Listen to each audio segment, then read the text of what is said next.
Alright guys, valve seals, super simple to put on. You just take them and make sure you can see this. Let me see if we can't zoom this in some.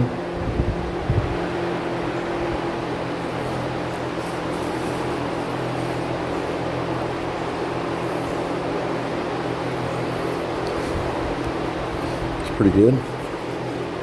So you just take your pair of pliers, just twist them. There's your old valve seal.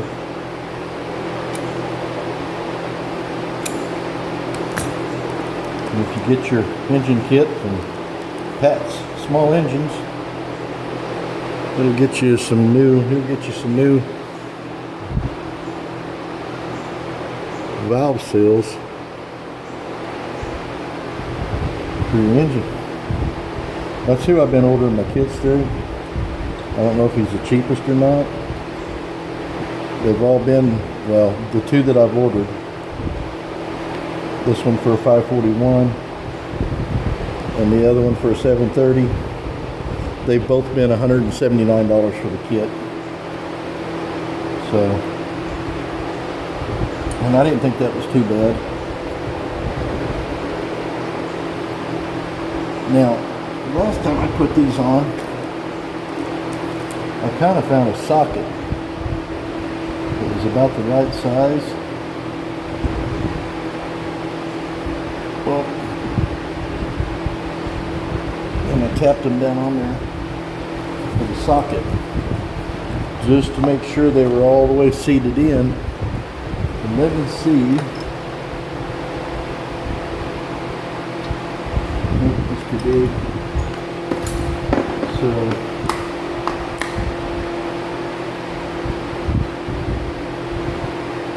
that's pretty darn close right there. Which we're not going to tap on it very much because I'm pretty sure.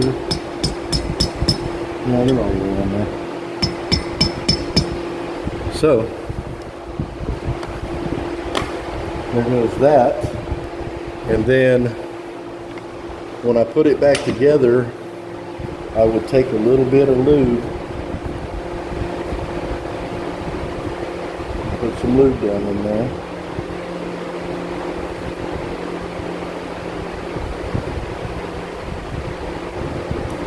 and put a little lube on the valve stem,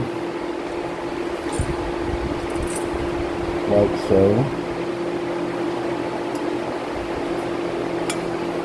So when you start this feller up, she's gonna smoke, because if you've done it, in my opinion, the right way, you've lubed everything up, and there's gonna be a lot of oil in there.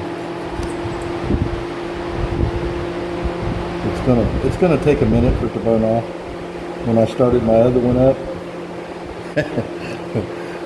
Sean Boy looked at me and said, "Oh man, it's still smoking."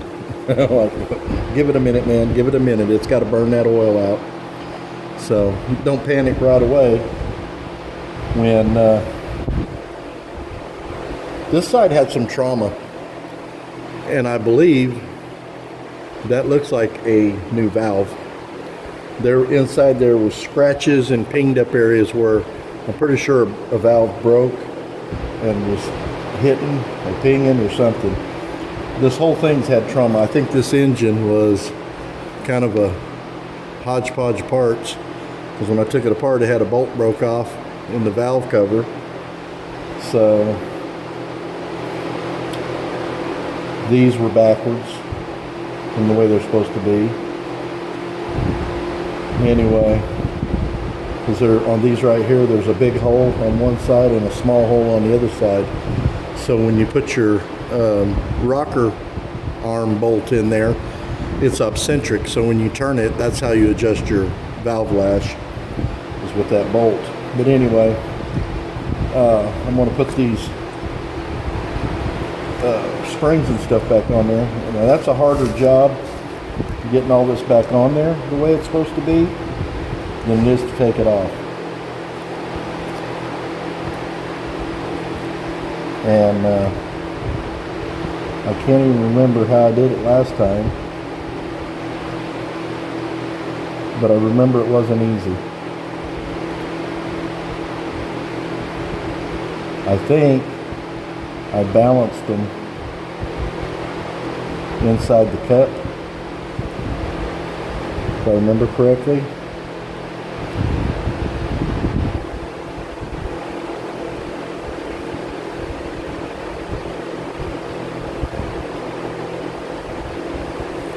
Well, I'm working on trying to get these things in there.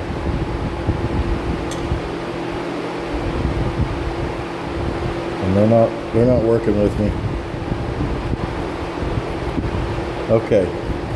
So I got it in there. Like so.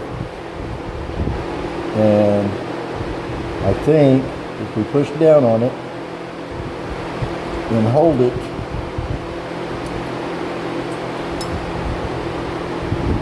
oh, I forgot to put something underneath it to hold the valve up so you don't push the valve down too far.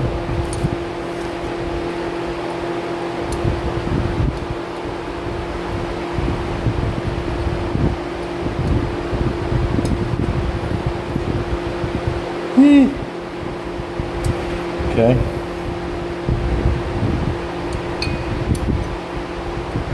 Okay, I got one in there. So if you get one, you can get the other. Did y'all get a chance to see that? I know my fingers was all in the way. But when you get done, that's what it's going to look like right there with your pieces in there and locked in on your valve.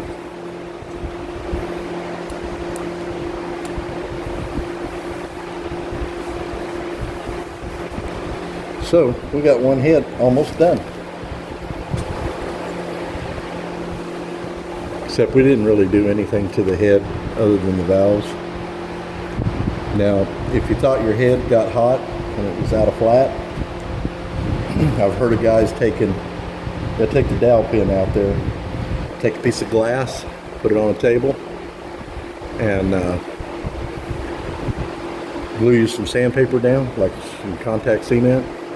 And you can take your head on that piece of glass and just go like that and look at it, and it should pretty soon get all these divots out.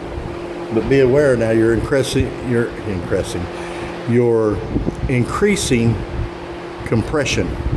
The more you take off this head, the more compression you're increasing in the combustion chamber. So anyway, I'm gonna get this other one put together. I just thought I'd show you that real quick. And